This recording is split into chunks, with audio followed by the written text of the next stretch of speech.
जमिनीचे आपण म्हणतोय एवढे लढून काय मिळतं. आपण एक पिढी लढलोय, माझी तिसरी पिढी आहे, तरी अजूनपर्यंत 7-12 नाही याचा पण विचार करायला पाहिजे.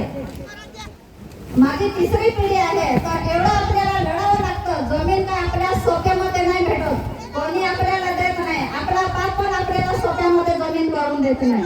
त्याच्यासाठी लक्ष ठेवायचंय सगळ्यांनी. आपण जमिनीसाठी लढतोय आणि वेगवेगळ्या प्रकारे आपण इकडे मोर्चे काढतोय. पायी बिगर मोर्चा काढला, त्याचा आता थोडंफार आपल्याला फळ मिळालंच आहे. ते आपले बाकीचे कार्यकर्ते सांगतीलच तुम्हाला. कारण आपण पायी बिगर मोर्चा घेऊन गेलो, त्याचं पण आपल्या लोकांचं असं म्हणणं होतं की एवढे केले काहीच नाही, पण त्याचं पण काहीतरी आपल्याला भेटलं आहे हे पण लक्षात ठेवायचं आहे.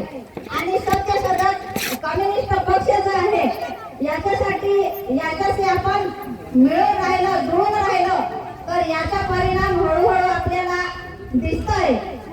आणि दर महिन्याला आपण महिला मेळावे घेतोय, दर महिन्याला मासिक सभा होते.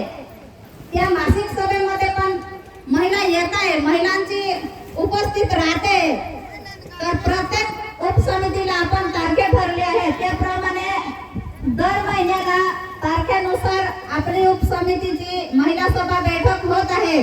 त्या बैठकीमध्ये काही महिलांचे आमचे असे प्रश्न असतात, त्याच्यामध्ये